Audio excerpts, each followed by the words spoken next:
Very good morning to all of you. तो हमने कल स्टार्ट किया था हेलो एल्केन की प्रेपरेशन।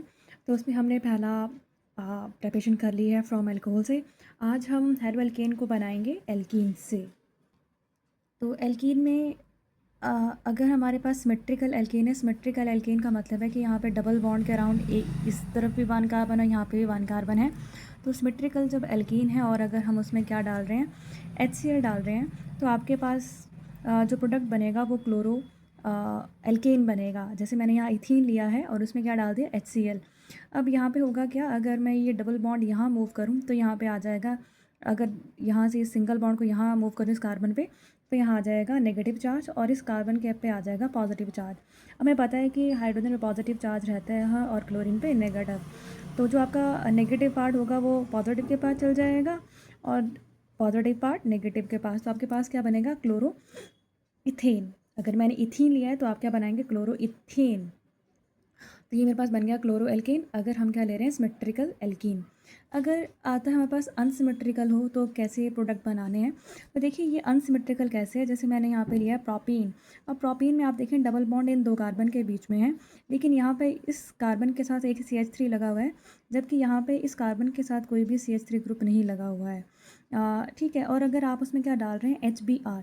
अब होना तो वैसे ही है कि नेगेटिव पार्ट अगर ये जो डबल बॉन्ड है यहाँ मूव करेगा तो इस पे आ जाएगा नेगेटिव चार्ज, और अगर ये डबल बॉन्ड इस तरफ मूव किया तो यहाँ पे नेगेटिव चार्ज आ जाएगा। तो आपके पास दो केसेस बन जाएंगे।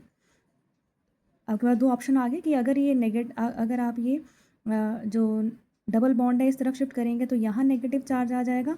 अगर ये डबल बॉन्ड आप इस कार्बन में शिफ्ट करेंगे तो यहाँ नेगेटिव चार्ज आ जाएगा। तो देखिए यहाँ पे इस क्वेश्चन को कैसे सॉल्व करना है, अब नेगेटिव पार्ट कैसे आएगा कैसे नहीं आएगा। तो देखिए आपने ध्यान रखना है कि यहाँ पे अगर आपके पास अनसिमेट्रिकल एल्कीन है और अगर हम उसमें ये HBr डाल रहे हैं तो कैसे प्रोडक्ट बनाना है। तो यहाँ पे आप यूज़ करेंगे Markovnikov and anti Markovnikov rule. देखिए मार्कोनिव रूल के अकॉर्डिंग क्या है कि negative part goes to that carbon which contain lesser number of hydrogen atom in a unsaturated compound. आपका जो नेगेटिव पार्ट होगा उस कार्बन पे जाएगा जहाँ पे क्या लगे होंगे, लेसर नंबर ऑफ हाइड्रोजन। तो अगर आपके पास कुछ इस तरह के अगर आपको क्वेश्चन आते हैं तो आपने कैसे आंसर करना है। तो देखिए आपने ये पहचान लिया कि आपके पास कैसी है, अनसिमेट्रिकल एल्कीन है और आप इसमें क्या डाल रहे हैं, HBr डाल रहे हैं।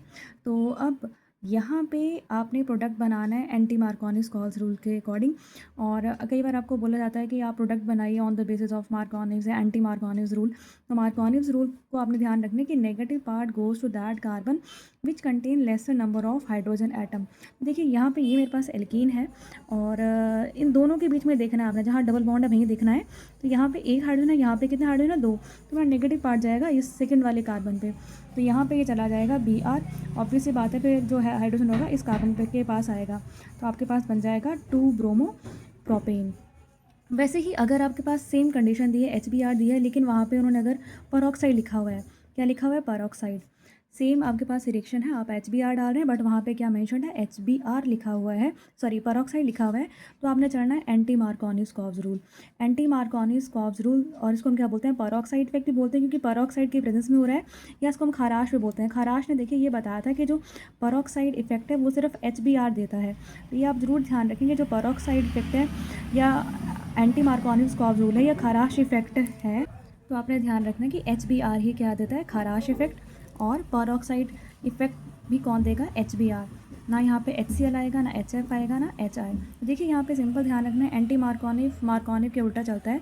इसके अकॉर्डिंग जैसे H और Br है, यहाँ पे नेगेटिव पार्ट कौन है, Br। तो नेगेटिव पार्ट उस कार्बन के पास जाएगा जहाँ पे क्या होंगे, ज़्यादा हाइड्रोजन। अब आपने यहाँ पे नहीं देखना, आपने देखना जहाँ डबल बॉन्ड है वहीं देखना है, इधर उधर नहीं। जैसे यहाँ पे आप बोलेंगे यहाँ 3 है, आपने सिर्फ डबल बॉन्ड के ही सराउंडिंग में देखना है जहाँ डबल बॉन्ड दो कार्बन के बीच में है। तो एंटी मार्कोनिव्स रूल के according negative part goes to that carbon which contain higher number of hydrogen atom. तो आपके पास ये बन जाएगा 1 ब्रोमो प्रोपेन। तो ये आपने ध्यान रखना है, एंटी मार्कोनिव्स और मार्कोनिव्स रूल। ओके नेक्स्ट, अब हम बात करेंगे अपने third third method of preparation, that is from alkane और यू कैन से हाइड्रोकार्बन। अब हमने एल्केन से बनाना है, ये हमारा थर्ड मेथड है प्रिपरेशन का। देखिए आपने मीथेन ले लिया, मीथेन में आपने डाल दी क्लोरीन और लाइट की प्रेजेंस में रिएक्शन हो रहा है। तो देखिए जितने भी हैलोजन, अभी ये आप यहाँ पे करा रहे हैं क्लोरीनेशन, और क्लोरीनेशन अगर आप मीथेन के करवा रहे हैं और अगर लाइट की प्रेजेंस में आप रिएक्शन करवा रहे हैं तो यहाँ पे बनता है फ्री रेडिकल। तो ये आप वैसे भी ध्यान में रखें कि लाइट की प्रेजेंस में आपके पास जो इंटरमीडिएट बन के आता है दैट इज़ और फ्री रेडिकल। तो यहाँ पे जितने भी हमने रिएक्शन करनी है ये फ्री रेडिकल मैकेनिज्म के थ्रू चलेगा। देखिए करना क्या है, हमने मीथेन आपके पास है, यहाँ से मैंने एक H निकालना और यहाँ से एक Cl, HCl निकल जाएगा, आपके पास बन जाएगा क्लोरोमीथेन। अब इस जब आप ये हैलोजेनेशन करा रहे हैं तो यहाँ पे क्या होता है कि जब तक ये सारे H यहाँ से रिमूव नहीं हो जाते तब तक हमारे रिएक्शन आगे प्रोसीड करता रहता है। अगर फर्दर मैं इसमें क्लोरीन डालूँ तो यहाँ से एक H और एक Cl यहाँ से निकल जाएगा और एक Cl इसमें ऐड ऑन हो जाएगा तो आपके पास आ जाएगा CH2Cl2। अभी फर्दर इसके पास H हैं तो मैं दोबारा यहाँ पे क्या डालूँगी Cl2। अब यहाँ से एक H और यहाँ से एक Cl निकल जाएगा और आपके पास बन जाएगा CHCl3, that is your chloroform. ये क्या आपके पास क्लोरोफॉर्म। और अभी भी स्टिल इसके पास एक हाइड्रोजन और है तो दोबारा अगर मैं क्लोरीन डालूँगी तो ये यहाँ से ये H और एक Cl यहाँ से निकल जाएगा, जबकि एक Cl ऐड ऑन हो जाएगा इसमें तो क्या बन जाएगा CCl4, that is your carbon tetrachloride. तो ये आपके पास फाइनल प्रोडक्ट बन जाएगा आपके पास अगर आप क्या करवा रहे हैं हैलोजेनेशन करवा रहे हैं। नेक्स्ट अगर मुझे यहाँ पे आयोडीन कंटेनिंग कर बनाना है तो ये कोई भी मैंने यहाँ पे एल्केन ले लिया हुआ है।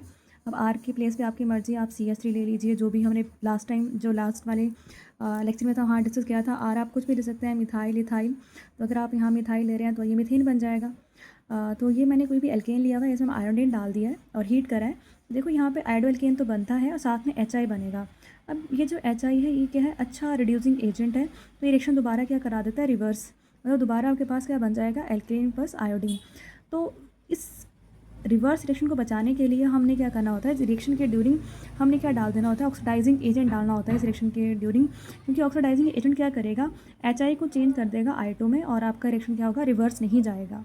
ओके, नेक्स्ट हम बात करेंगे अपने फोर्थ मैथड की, that is from halide exchange. अब ये तो नाम से बोल रहा है हैलाइड एक्सचेंज हमने करवाना है। तो यहाँ पे दो नेमिंग रिएक्शन आते हैं आपके पास। The very first one is और फिंकलस्टीन रिएक्शन, बहुत इंपॉर्टेंट रिएक्शन है, फिंकलस्टीन पूछा जाता है। देखिए जब भी फिंकलस्टीन की बात होगी आपने ये ध्यान रखना है कि ये बनाता है आयोडो एल्केन। क्या बनाएगा ये, आयोडो एल्केन स्पेशली बनाएगा। देखिए हम जितने भी अभी तक हम जितने भी प्रेपरेशन की है वहाँ पे हम हैलो एल्केन्स बना रहे हैं। अब कभी हम आयोडो एल्केन्स बना रहे हैं, कभी हम क्लोरो एल्केन्स बना रहे हैं, कभी ब्रोमो एल्केन्स बना रहे हैं। तो आपने ये ध्यान रखना है कुछ स्पेसिफिक रिएक्शन है, जैसे फिंकलस्टीन रिएक्शन है तो यहाँ पे क्या बनेगा, आयोडो एल्केन ही बनेगा। तो इस रिएक्शन में क्या करते हैं हम लोग, जैसे मैंने यहाँ पे क्लोरो एल्केन ले लिया, प्लस यहाँ पे लेंगे सोडियम आयोडाइड NaI और एसीटोन की प्रेजेंस में हीट करेंगे, मुझे मिल जाएगा आयोडो एल्केन प्लस NaCl। तो आप R ग्रुप स्पेसिफाई करके यहाँ पे कोई भी आयोडो एल्केन यहाँ पे बना सकते हैं। तो ये हो गया हमारा हैलाइड एक्सचेंज में पहला मेथड फिंकलस्टीन। नेक्स्ट हम बात करेंगे जो सेकंड रिएक्शन है यहाँ पे स्वार्ट्स रिएक्शन। अब देखिए फिंकलस्टीन में बनता थे आयोडो एल्केन, स्वार्ट्स में बनेंगे फ्लोरो एल्केन्स। तो मैं दोबारा रिपीट कर रही हूँ कि फिंकलस्टीन स्वार्ट्स बहुत ही इंपॉर्टेंट है, क्योंकि स्टूडेंट्स यहाँ पे कंफ्यूज होता है कि स्वार्ट्स में आयोडो एल्केन बनना है या फ्लोरो एल्केन बनना है। तो देखिए फिंकलस्टीन में बनेगा आयोडो एल्केन, स्वार्ट्स में बनेंगे फ्लोरो एल्केन। इस रिएक्शन में क्या करते हैं, हम कोई भी इनऑर्गेनिक फ्लोराइड्स लेंगे, जैसे AgF है, मर्क्यूरिक आपके पास मर्क्यूरिक फ्लोराइड है, आर्सेनिक का फ्लोराइड है।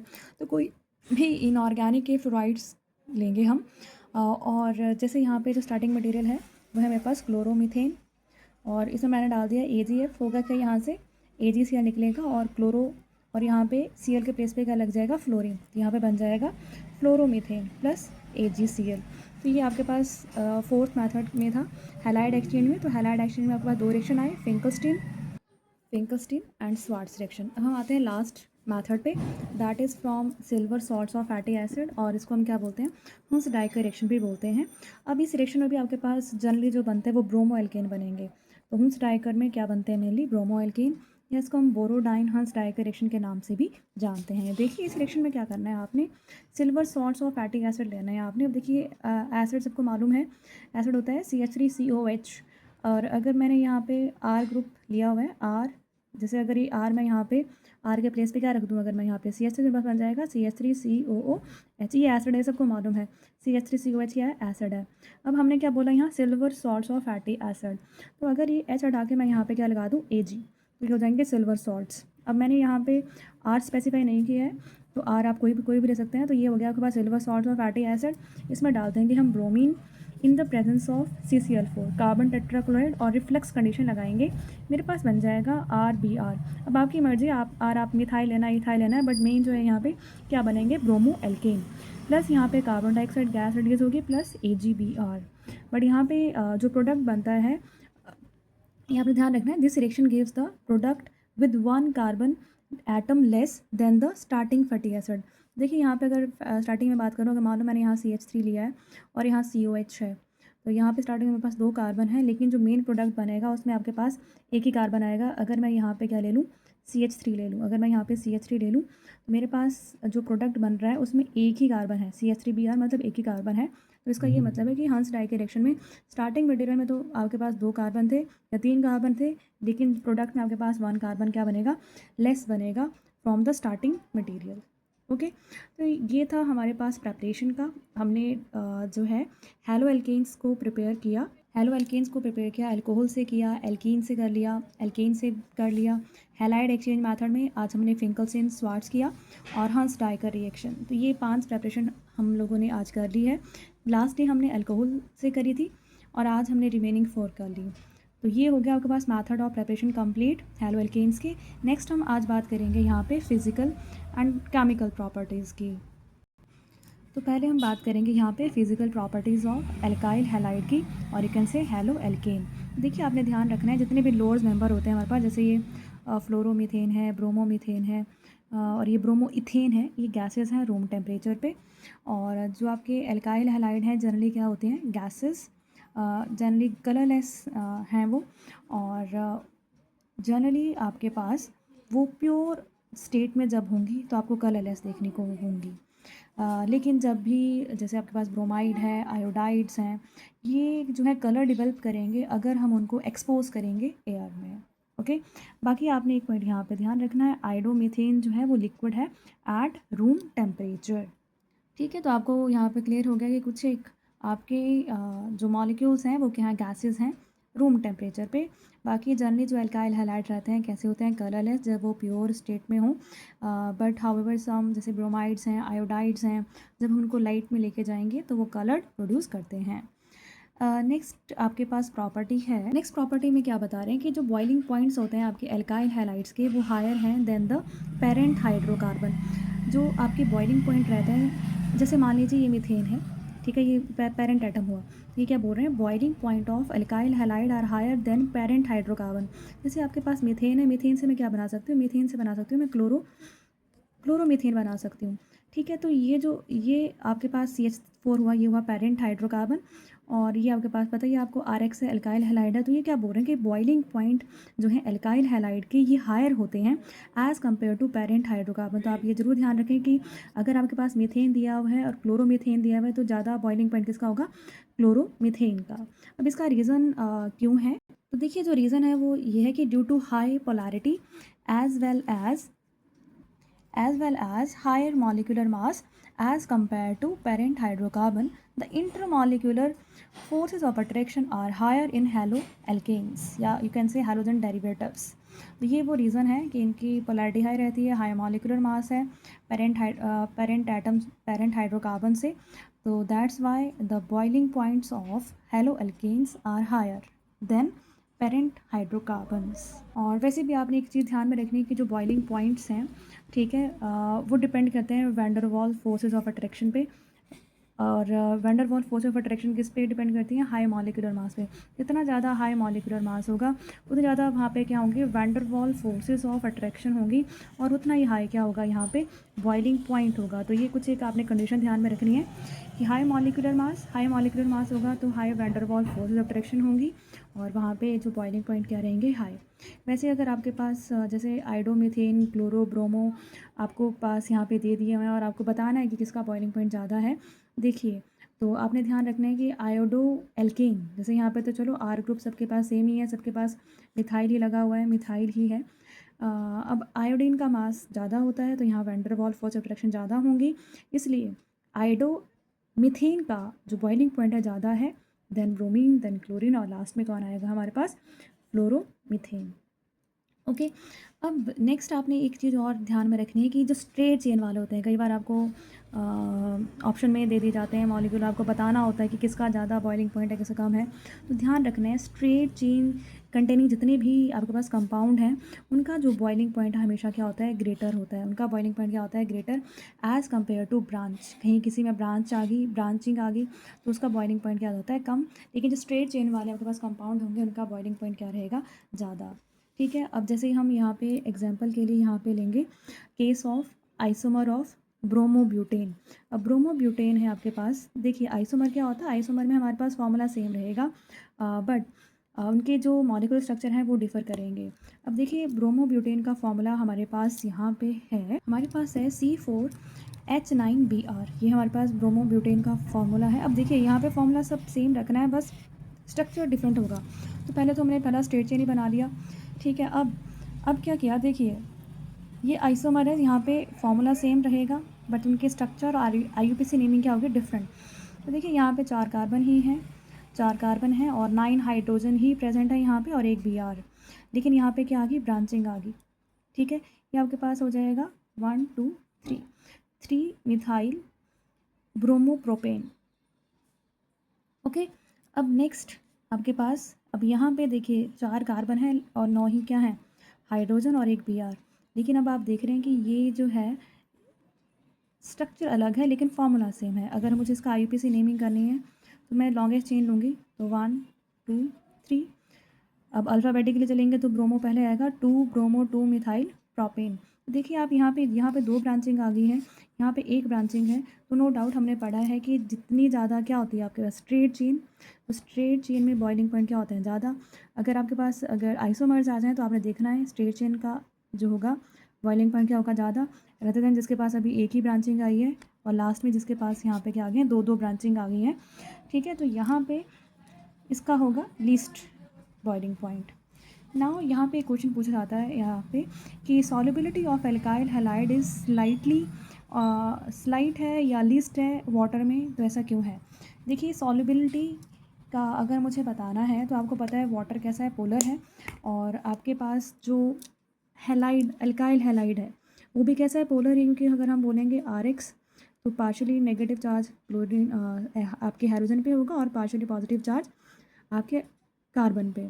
तो वाटर में भी क्या होता है, पोल्स होते हैं, H पॉजिटिव और OH नेगेटिव।